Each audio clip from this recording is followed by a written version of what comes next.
d'une demande du coup portée vers l'amélioration, l'attractivité des métiers en lien avec un projet d'automatisation. Donc on va reprendre l'exemple d'un projet qui a été porté par la Société laitière de l'accueil et on a pu accompagner donc avec le cabinet AFOS tout au long de l'année dernière, donc sur une intervention qui a duré une année.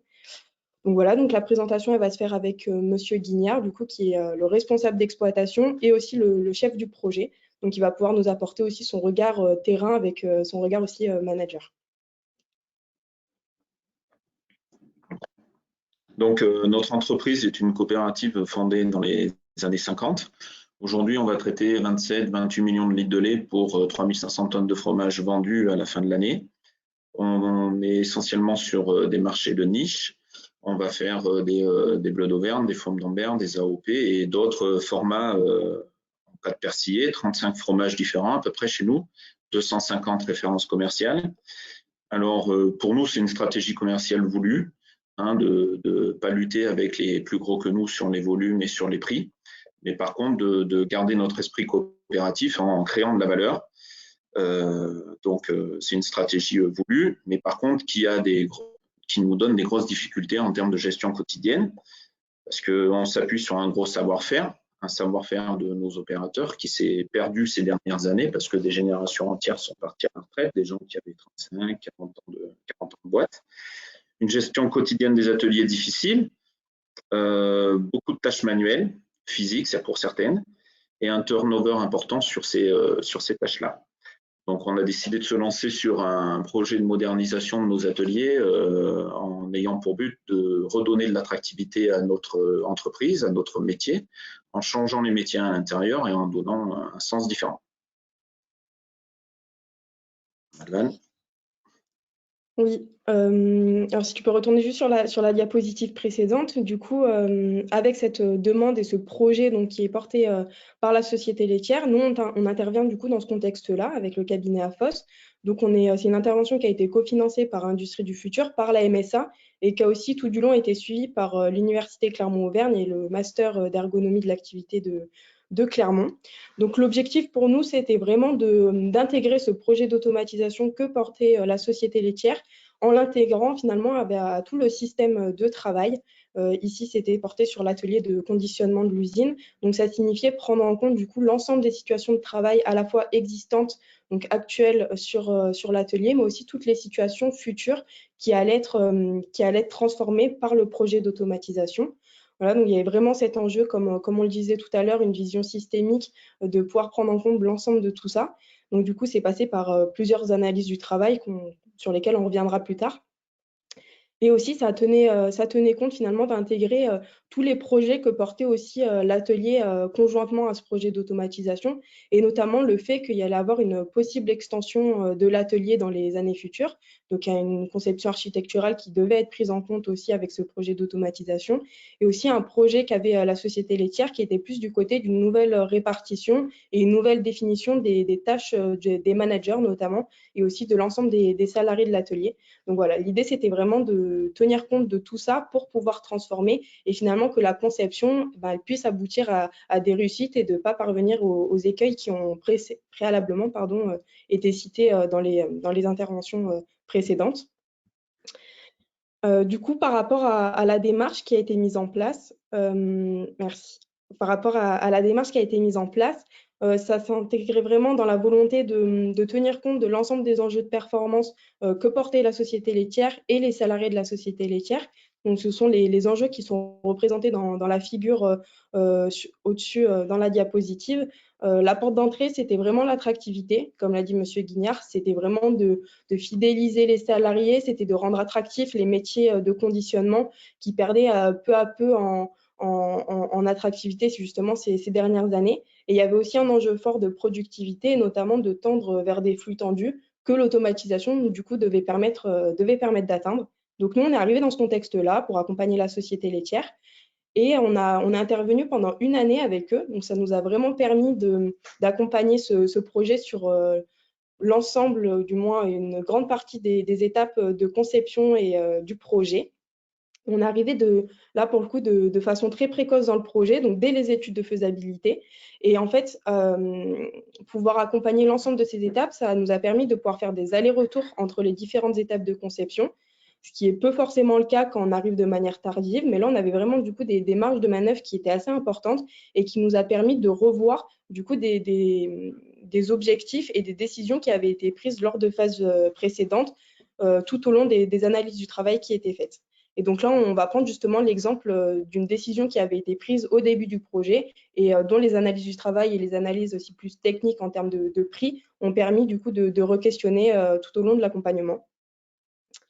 Donc on va prendre un exemple précis qui était l'automatisation de l'encaissage. Donc actuellement, à la société laitière, l'encaissage se réalise de manière manuelle, c'est-à-dire que les opérateurs prennent les fromages et les mettent en caisse de manière manuelle. Donc c'est ce qu'on peut voir sur les illustrations en bas à gauche, donc les opérateurs qui prennent les fromages qui arrivent sur le convoyeur et les déposent dans le carton et ensuite qui vont repartir sur le convoyeur pour être palettisés.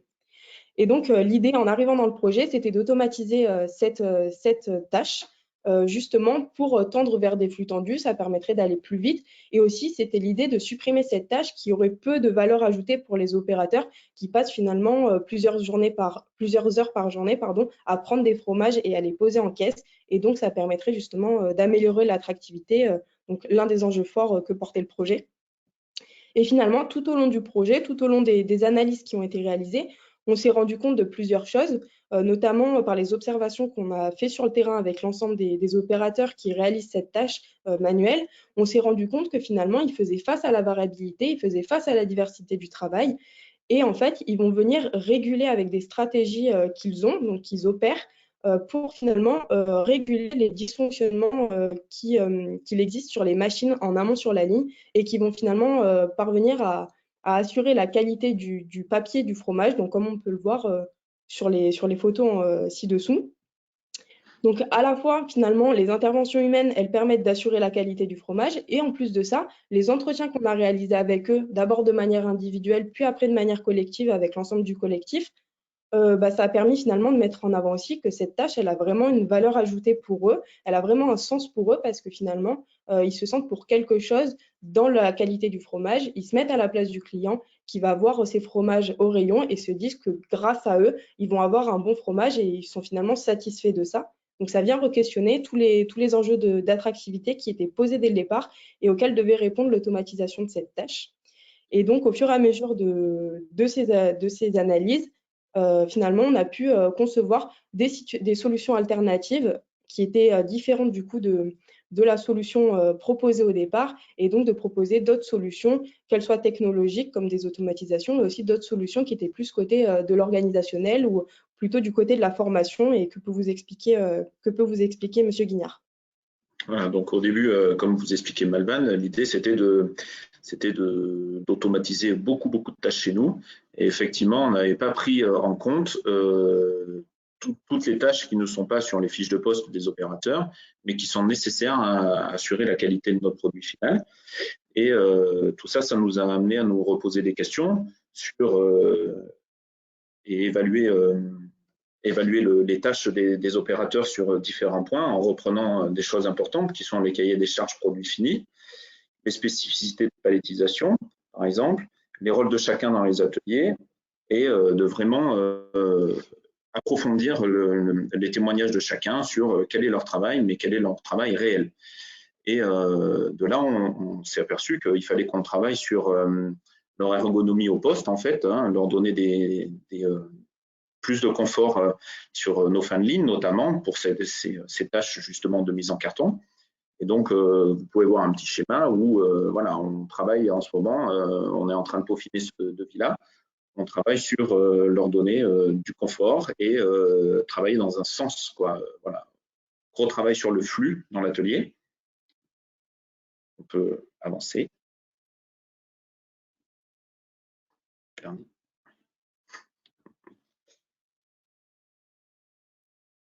Malvan, c'est à toi. Oui, pardon. Alors du coup, l'ensemble des analyses qui étaient menées à la fois sur les analyses fonctionnelles, donc ce qui se passe dans le travail, couplé aussi à ce qui se passe plutôt les analyses techniques, notamment sur les enjeux économiques, parce qu'une automatisation de l'encaissage, on avait pu faire de premiers devis avec les premiers besoins qui étaient ressortis et ça a porté vers 800 000 € pour automatiser l'encaissage de 3 lignes. Donc tout ça mis en lien et en parallèle, ça nous a amené, comme disait M. Guignard, à réorienter nos besoins, réorienter aussi les solutions qui pouvaient être conçues.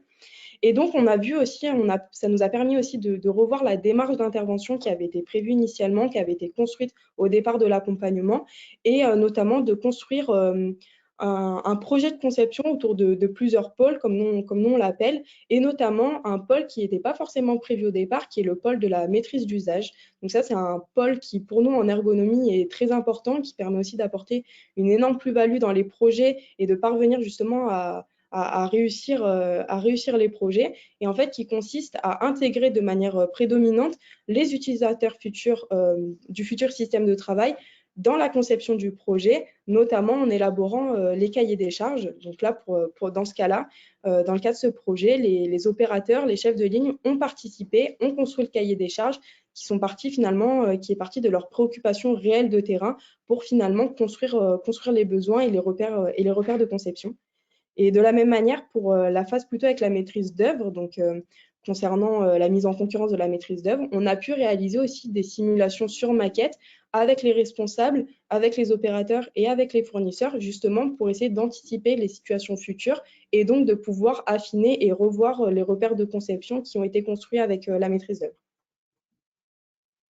Voilà, donc après, on a créé des… Pardon, il faudrait revenir un petit peu en fait. Non, désolé. On a créé des groupes de travail dans l'entreprise en partant de la direction, des objectifs à venir, de se dire où est-ce qu'on sera dans 10 ans, quel sera notre tonnage, quel sera nos nombres de références, est-ce que la stratégie commerciale sera toujours la même. On a intégré les responsables aussi dedans, de tous les services, conditionnement, celui-là en particulier, mais affinage aussi, maintenance. Et quel est le rôle de chaque service dans le processus global, comment notre service fabrication livre des fromages conformes au conditionnement, par exemple. On a intégré aussi les opérateurs et on a relevé beaucoup de points de travail, beaucoup de tâches de tout le monde. Et on a réécrit des fiches de poste et des définitions de fonctions. Voilà, vous pouvez passer à la suivante.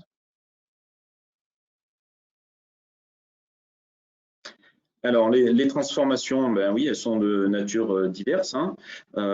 Techniques, comme je vous expliquais, on a créé des repères pour nos cahiers des charges futurs.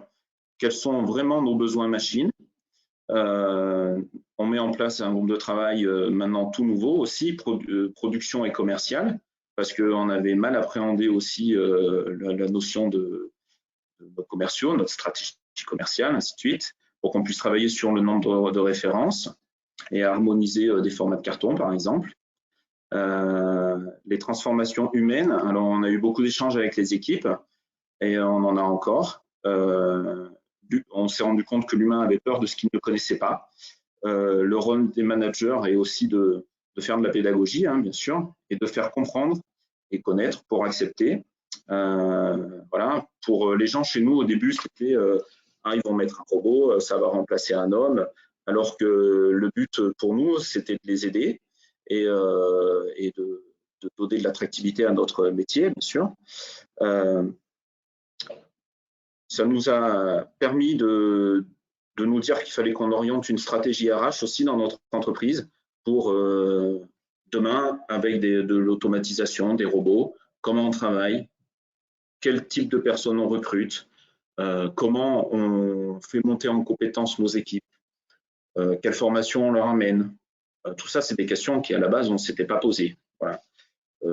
Après, des questions organisationnelles, donc comme je vous expliquais, on a travaillé sur la définition de fonction de tout le monde, redonner un sens différent au travail en anticipant l'automatisation, en préparant nos responsables à des conduites d'ateliers plus automatisées, nos chefs de ligne, nos opérateurs, voilà, en construisant avec eux des plans de formation et surtout des contraintes, des transformations architecturales. Comme vous expliquez, Malvan, on travaille sur des plans d'extension future. mais on a déjà travaillé sur la gestion des flux dans nos ateliers, parce que pour nous, c'est très important pour pouvoir intégrer une solution automatisée. Il faut qu'on rende ça plus fluide. Et donc, on a déjà déplacé des machines pour rationaliser tout ça et apporter les besoins au bon endroit. Voilà. On va pouvoir passer à la diapo suivante. Alors, les effets attendus, hein, bien sûr, le résultat final, c'est d'augmenter les performances de notre entreprise, hein, clairement, redonner de l'attractivité à nos métiers, en agissant sur certains points, hein, bien sûr, la santé physique de nos salariés. Hein. L'idée, c'est de les conserver longtemps. Maintenant, il y a la retraite à 64 ans, vous savez, donc il faut qu'ils travaillent plus longtemps. La santé psychosociale, hein, garder un contexte de cohésion dans nos équipes. Donc, il faut prendre compte de leurs remarques et voilà. Hein, et la productivité, pour nous, elle viendra toute seule. Si tout est accepté et que c'est bien pensé, la productivité viendra ensuite. Et voilà, pour nous, le but, c'est vraiment gagner en attractivité et fidéliser notre personnel. On peut passer à la dernière diapo.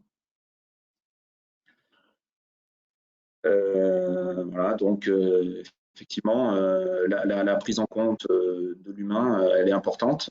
Peut-être qu'on a mis quelques mois de trop, mais voilà, aujourd'hui, on a compris. On comprend toujours de nos erreurs, hein, donc aujourd'hui, on a compris et c'est important parce que c'est pour eux qu'on travaille en fait. Hein, c'est pour l'entreprise bien sûr, mais c'est aussi pour notre personnel. Et ça, c'est important de communiquer là-dessus et d'échanger beaucoup avec les équipes. Voilà, je pense que je vous ai tout dit. Si Balvan veut rajouter quelque chose.